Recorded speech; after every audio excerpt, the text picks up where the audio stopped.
నమస్తే, మీతో రాజసుశీల సిస్టర్స్ ఛానల్కి స్వాగతం. ఇవాళ సూర్యుడు వృశ్చిక రాశిలో సంచరిస్తున్నాడు. దీని గురించి వీడియో చేస్తున్నామన్నమాట. వృశ్చిక సంక్రమణం ఇది 16 నవంబర్ నుంచి 15 డిసెంబర్ వరకు జరుగుతుందన్నమాట. సూర్యుడు ఈ రాశిలో సంచరిస్తున్నప్పుడు ఎలాంటి విశేషాలు మనము చూడొచ్చు, ఎలాంటి మార్పులు చేర్పులు మన జీవితంలో వస్తుంది, అన్ని రాశుల వారికి ఎలా ఉంటుంది, ఇవన్నీ ఒక చిన్న విశ్లేషణ మనం చేయబోతున్నాం అన్నమాట. ఇది కాలపురుషుడి 8వ భావంలో వస్తుంది వృశ్చిక రాశి కాబట్టి ఒక ప్యూరిఫికేషన్ రావడం, మన జీవితంలో చాలా రోజుల నుంచి మనకు పనికిరానివి, మనము ఏది చేయాలన్నా మనకు జరగకుండా ఒక ఆటంకంగా ఉన్నది, మన మనసుకు నచ్చనటువంటిది, అది టాక్సిక్ రిలేషన్ కావచ్చు, టాక్సిక్ మనుషులు కావచ్చు, అలాంటివన్నీ మన జీవితంలోంచి తొలగిపోవడం. అలాగే మనకు పనికిరానివి అంటే చాలా రోజుల నుంచి ఏదో సిక్కుగా ఉన్నాము, దానికి ఏదో వైద్యం చేస్తున్నాము, పనికిరాని వైద్యం చేస్తున్నాము, ఇది సరిపడదు అని వదిలిపెట్టేసి వేరే మంచి దాని గురించి వెళ్తున్నాము. ఇలాంటి ఒక ప్రాసెస్ వేరియన్ మనకు ఏది ఎగ్జిస్టింగ్ ఉందో అది సరిగ్గా లేదని మనం వదిలిపెట్టి ఇంకొక దానికి వెళ్తున్నాము. అలాంటి ఒక ట్రాన్స్ఫార్మేషన్ టైం అన్నమాట. ఈ టైం అన్నది కొంచెం మనకు కన్ఫ్యూజన్స్ ఎక్కువగా ఉండడం, కొంచెం భయం కలిగించడం, కొంచెం మనసుకు నచ్చనటువంటి చిన్న చిన్న సంఘటనలు జరగడం, ఇవన్నీ అవుతూనే ఆ తర్వాత మంచి అవ్వడం. అంటే ఇప్పుడు ఉల్లిపాయ ఓపెన్ చేస్తున్నాము, తీసిన వెంటనే మనకు కొంచెం కళ్ళంతా మండిన ఆ తర్వాత లోపల మంచి పౌష్టికారమైన ఒక హెల్దీ ఆప్షన్ మనకు దొరుకుతుంది. అలా మనకు నచ్చనటువంటి ఒక సిచ్యువేషన్లోంచి మనము లోపల వెళ్తున్నాం అన్నమాట. సో అలాంటి ఒక సిచ్యువేషన్ అన్నమాట వృశ్చిక రాశిలో సూర్యుడి సంచారం. అయితే ఇందులో మనకు సూర్యగ్రహాన్ని టారో కార్డు ద్వారా మనము రిప్రజెంట్ చెయ్యాలి అంటే సన్ కార్డ్ అన్నమాట. ఇప్పుడు సన్ కార్డు వృశ్చిక రాశిలోకి ప్రవేశించగానే ఈ స్కార్పియో అంటే వృశ్చిక రాశి యొక్క కార్డు డెత్ కార్డ్ అన్నమాట. ఇందాక నేను చెప్పినట్టు డెత్ కార్డుకి దేన్నైనా కానీ అనవసరమైనది, టాక్సిక్ అయినవి మన జీవితంలోంచి తీసేయడం, ఆ తీసే ప్రక్రియ కొంచెం పెయిన్ఫుల్గా ఉండడం, మనసుకు నచ్చనటువంటి సిచ్యువేషన్ ఉండడం అలా కలిగిస్తుందన్నమాట. ఆ తర్వాత మంచిగా అయిపోతుంది. మనం చాలా రోజుల నుంచి సాధించాలనుకున్నది భయం వలన లేకపోతే నిస్సహాయత వల్ల చేయలేనివి ఇప్పుడు బలవంతంగా వేరే దారి లేక చేయాల్సిన పరిస్థితి రావడం, దానివల్ల చిన్న చిన్న ప్రాబ్లం కలగడం, ఆ తర్వాత మంచిగా అయిపోవడం, ఇది డెత్ కార్డు ఒక ఫలం అన్నమాట. మనము 8వ భావం అని కూడా అన్నాం కదా, దానికి దీనికి సరైన ఒకటే రిజల్ట్ అన్నమాట. ఇప్పుడు సూర్యుడు ఇందులో 3 నక్షత్రాల్లో సంచరిస్తూ వెళ్తున్నాడన్నమాట. అందులో మొదటిది కార్డు 5 ఆఫ్ కప్స్, రెండవది 6 ఆఫ్ కప్స్, మూడవది 7 ఆఫ్ కప్స్ అన్న 3 కార్డులు ఇప్పుడు దానివల్ల యాక్టివేట్ అవుతుందన్నమాట.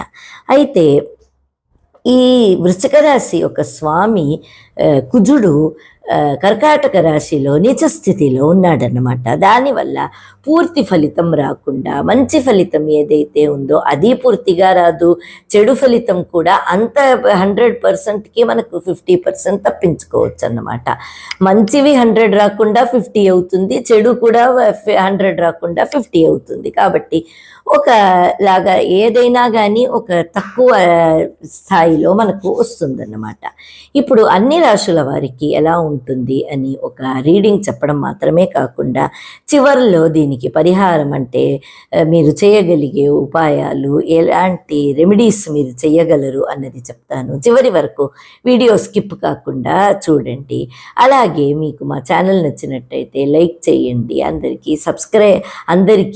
షేర్ చేయండి, మా ఛానల్ సబ్స్క్రైబ్ చేయండి, పక్కనే ఉన్న బెల్ ఐకాన్ని హిట్ చేయండి. దానివల్ల కొత్త కొత్త వీడియోస్ చేసినప్పుడు మీకు వస్తుంది. మీకు నా కన్సల్టేషన్ కావాలంటే స్క్రీన్ మీద ఉన్న నంబర్లో వాట్సాప్ చేయండి. ముందుగా మేషరాశి వారికి మీ 5వ భావానికి చెందిన స్వామి 8వ భావంలోకి వస్తున్నాడన్నమాట. దీనివల్ల అనుకోకుండా ఉన్నట్టుండి ఒక అవుట్ ఆఫ్ నోవేర్ ఒక ఐడియా రావడం, ఇలా చేద్దాం లైఫ్లో, మీకున్న ప్రాబ్లంకి రెమెడీస్ ఇలా చేద్దాం అనుకోవడం, లేకపోతే ఏదైనా అనుకోకుండా ఆఫర్స్ రావడం, అనుకోకుండా ఒక తీగలాగా, ఒక మెరుపులాగా ఒక ఆలోచన రావడం, దాన్ని మీరు ఆచరణలో పెట్టడం, దానివల్ల మంచి చేంజెస్ రావడం అన్నది కనిపిస్తుంది.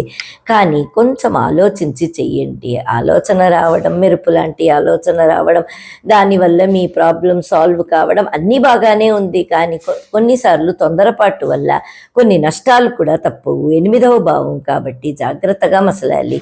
కొంచెం జాగ్రత్తగా చేయండి. మొత్తానికి బాగానే ఉంటుంది. క్రియేటివ్ ఐడియాస్తో మీరు ముందుకు వెళ్ళగలరు. తొందరపాటు మాత్రం జాగ్రత్తగా ఉండాలి. ఇప్పుడు వృషభ రాశి, మీ 4వ భావానికి చెందిన స్వామి 7వ భావంలోకి వెళ్తున్నాడు. కుటుంబానికి ముఖ్యత్వం ఇవ్వడం, ఫ్యామిలీ లైఫ్లో మీకు మంచి పేరు ప్రఖ్యాతలు రావడం, మీరు మంచి చేస్తున్నారని, మీరు చేసే పనులకి గుర్తింపు రావడం, ఫ్యామిలీలో ఒక గౌరవం పెరగడం, మీకు కావలసిన వాహనాలు మీరు కొనుక్కోవడం, మీ వసతులు పెంచుకోవడం, స్పౌస్తో మంచి రిలేషన్ ఉండడం, ఫ్యామిలీలో ఏదైనా మంచి ఈవెంట్ జరగడం, ఇంట్లో ఏదైనా శుభకార్యం చేయడం, ఇలాంటి మంచి మంచి ఎనర్జీస్ కనిపిస్తోంది.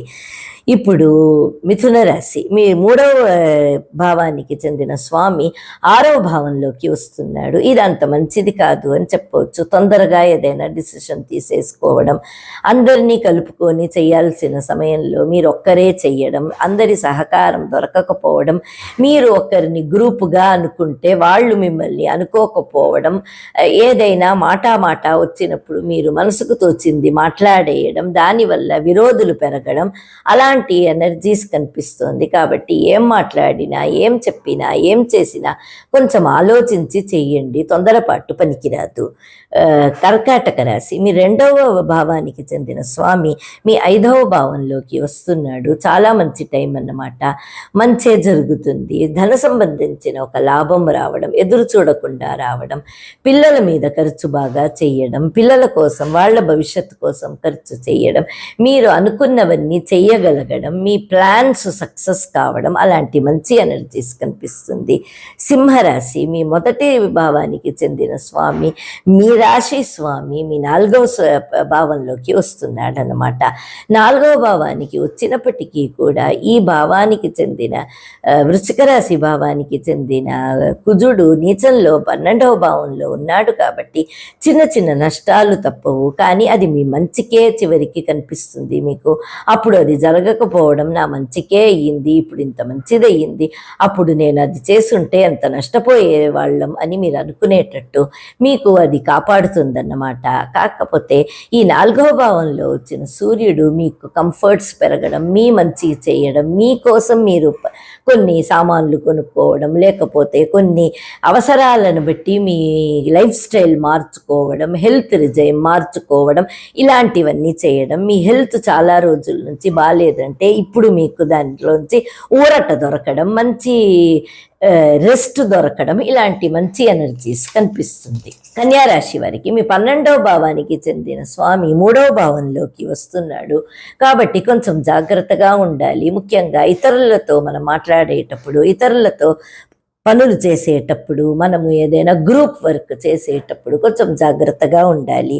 మీరు బయటి దేశానికి వెళ్ళాలి అని ప్రయత్నిస్తే గనక ఇప్పుడు మీరు ప్రయత్నిస్తే మీకు సహాయం దొరుకుతుంది.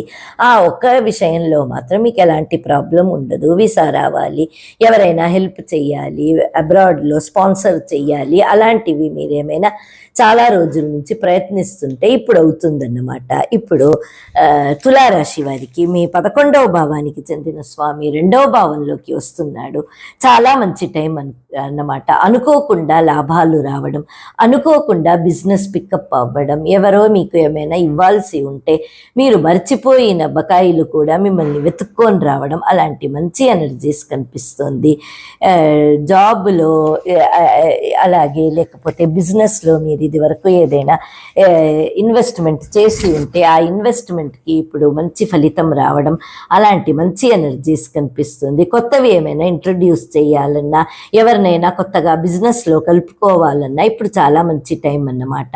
వృశ్చిక రాశి మీ 10వ భావానికి చెందిన స్వామి 1వ భావంలో వస్తున్నాడు. మీ జాబ్ రీత్యా చాలా రోజుల నుంచి ఉన్న స్టాగ్నేషన్ పోవడం, మీరు మీ జాబ్లో ఒక రాజులాగా, ముఖటం లేని రాజులాగా వెలగడం అలాంటి ఉంది. కానీ మీ స్వామి అయిన వృశ్చిక రాశి స్వామి అయిన కుజుడు నీచంలో 8వ భావంలో ఉన్నాడు కాబట్టి ఉన్నట్టుండి ఏదైనా అసంతృప్తికరమైన సంఘటనలు జరగడం, దానివల్ల ఎలా చేయడం అని తెలియకుండా ఉండడం, అంత బాగా చేసినా కూడా మీకు ఇచ్చిన ఫలితం అన్నది మీరు ఎదురు చూసినంత ఫలితం రాకపోవడం, అలా మీకు ఏదైనా ఒక మంచి ఫలితం, మంచి పోస్టు ఇచ్చినా కూడా ఏదో ఒక కారణం వల్ల అది మీరు స్వీకరించలేకపోవడం, అలాంటి ఎనర్జీస్ కూడా కనిపిస్తుంది. మీ దశాభుక్తులు మంచిగా ఉంటే మీకు అది మంచిగాను, కొంచెం తక్కువగా ఉంటే డిసప్పాయింటింగ్గాను ఉండడానికి అవకాశం ఉంది.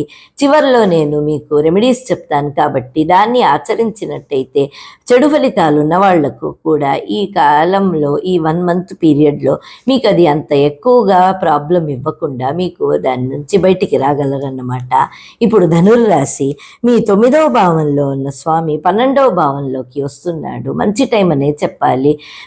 దానాలు ధర్మాలు చేయడానికి, పూజలు పునస్కారాలు చేసుకోవడానికి ఇప్పుడు సరైన టైం అన్నమాట. మీరు ఏదైనా యాత్రకు వెళ్దామనుకున్నారు, తీర్థయాత్రకు వెళ్దామనుకున్నారు, గ్రూప్గా ఫ్యామిలీతో ఏదైనా స్పిరిచువల్ ఈవెంట్ చేద్దామనుకుంటున్నారు, ఇంట్లో యజ్ఞ యాగాదులు చేయాలనుకుంటున్నారు, ఇప్పుడు సరైన సమయం అన్నమాట. ఇలా ఈ టైంలో చేయడం వల్ల దాని ఫలితం చాలా పైకి హెచ్చుగా ఉంటుందన్నమాట. చెయ్యండి. ఎంత మీరు దాన ధర్మాలు చేస్తారో మీకు అంత రిటర్న్లో వస్తుందన్నమాట. చెయ్యండి. మకర రాశి మీ 8వ భావంలో ఉన్న స్వామి 11వ భావంలోకి వస్తున్నాడు. చాలా మంచి టైం అన్నమాట. ఎదురు చూడని లాభాలు రావడం, జాబ్లో ఉన్నట్టుండి ప్రమోషన్ రావడం, ఎక్కడైనా స్థాన చలనం దొరకడం, ఎవరైనా మీరు ఆలోచన మీ మనసులో, మీ మస్తిష్కంలో ఎక్కడా కూడా లేని ఒక మనిషి, ఇంతకు ముందు మీ జీవితంలో ఉన్న మనిషి వచ్చి ఉన్నట్టుండి ఊడిపడి మీకు హెల్ప్ చేయడం, అలాంటి ఒక మంచి ఎనర్జీస్ కనిపిస్తోంది. మొత్తానికి ఈ 4 రోజులు మీకు అనుకోకుండా లాభాలు వచ్చే అవకాశం ఉంది. Enjoy guys. కుంభరాశి మీ 7వ భావంలోకి చెందిన స్వామి 10వ భావంలోకి వస్తున్నాడు. చాలా మంచి టైం అన్నమాట. ఆల్రెడీ మీ స్వామి శని మీ రాశిలోనే సంచరిస్తున్నాడు అన్నమాట. వక్రీ అంతా తీరిపోయి ఇప్పుడు నార్మల్గా ఉంటున్నాడు. ఈ టైంలో మీకు మంచి అసోసియేట్ దొరకడం, ముఖ్యంగా బిజినెస్ అసోసియేట్ దొరకడం, దానివల్ల బిజినెస్ పికప్ అవ్వడం, బిజినెస్లో మందకోడిగా ఉంటే డబ్బులతో సహా ఎవరైనా ఒక పార్ట్నర్ దొరకడం, దానివల్ల మీ బిజినెస్ పునరుద్ధరణ కావడం, అలాంటి మంచి ఎనర్జీస్ కనిపిస్తోంది. మీనరాశి మీ 6వ భావానికి చెందిన స్వామి 9వ భావంలోకి వస్తున్నాడు. కాబట్టి కొంచెం ఆలోచనగా ఉండాలి. మంచి వాళ్ళు అన్నటువంటి వాళ్ళు కూడా మిమ్మల్ని ఇప్పుడు అలా చేస్తున్నావు, ఇలా చేస్తున్నావు అని చెప్పడం, దానివల్ల వీళ్ళంతా నా ఫ్రెండ్సా, నేను అనుకోని మోసపోయానే అని మీరు అనుకోవడం అలాంటివి ఉంది. కానీ వాళ్ళతో పేచీ పెట్టుకోకుండా మీరు మీకు నచ్చినది చేసేసి వాళ్ళతో మీరు పేచీ పెట్టుకోకుండా ఉండడం మంచిది. లేదంటే లేనిపోని అనవసరమైన చెడు పేరు తెచ్చుకునే అవకాశం ఉంది. ఇప్పుడు పరిహారాలు. అయితే ఇప్పుడు ఇది 8వ కాలపురుషుడు 8వ భావంలో జరుగుతున్నందువలన ఏది జరిగినా అది ఒక ఫాస్ట్ బీట్లో జరగడం, దానివల్ల తొందరగా ఫలితాలు అయిపోవడం, మీరు ఎదురు చూసి ఆపే లోపల చాలా వరకు విషయం నిలిచిపోవడం అన్నది కనిపిస్తోంది. కాబట్టి ప్రాబ్లం వచ్చినప్పుడు చూసుకుందాము అని అనుకోకుండా ఇప్పటి నుంచే మీరు రెమెడీస్ చేస్తూ ఉంటే మంచి ఫలితం రావడం, ఏదైనా చెడు రావాల్సి ఉంటే ముందే నివారించడం అన్నది ఉంటుంది. ముఖ్యంగా కన్యారాశి వారికి, మిథున రాశి వారికి అంత బాలేదు కాబట్టి మంగళవారం చిలకకు ఏమైనా తినిపించండి. అలా మంగళవారం రోజు తినిపిస్తే చాలా మంచిది. కుదరకపోతే కనీసం మంగళవారమైనా తినిపించండి. ఒకవేళ మీకు చిలక దొరకలేదు అంటే అప్పుడు మీనాక్షి అమ్మవారిని ప్రతిరోజు కూడా ఆరాధన చెయ్యండి. అలాగే మీ స్వామి కుజుడు ఇందులో నీచ స్థితి చెందాడు. అందుకని మేషరాశి వారికి, వృశ్చిక రాశి వారికి కొంచెం ఎక్కువ ఫలితాలు అలా ఉంటుందన్నమాట. అందుకని మీరు సుబ్రహ్మణ్య స్వామికి ప్రతిరోజు కూడా తేనె సమర్పించండి. మంగళవారం ఆయన గుడికి వెళ్ళి దర్శనం చేసుకొని రండి. దానివల్ల మంచి ఫలితం వస్తుంది. అలాగే అన్ని రాశుల వారికి ఎలాంటి ప్రాబ్లము రాకూడదు, ఉన్న ప్రాబ్లం తీరిపోవాలి అంటే కర్ణాటక సంగీతంలో గవాంబోధి అని ఒక రాగం వస్తుంది. ఆ రాగం రోజు పొద్దున సాయంత్రం 5 నిమిషాలు వినండి. ఇది పెద్ద ఖర్చుతో కూడిన పని కాదు. అలాగే ఎవరైనా చేయగలరు. ఒక్కరు పెట్టేస్తే ఇంట్లో యూట్యూబ్లో ఇల్లంతా వినొచ్చు అన్నమాట. ఇంటికి శాంతి దొరుకుతుంది. కాబట్టి ఈ సింపుల్ రెమెడీ చేయడం వల్ల మంచి ఫలితం వస్తుంది. చేసి చూస్తారా? వాంబోధి రాగం లింకు డిస్క్రిప్షన్ బాక్స్లో పెడతాను, మీరు చూసుకోండి. అందులోంచి లింక్ ఓపెన్ చేసుకొని వినండి. మీకు మా ఛానల్ నచ్చినట్టయితే లైక్ చేయండి, షేర్ చేయండి, సబ్స్క్రైబ్ చేయండి.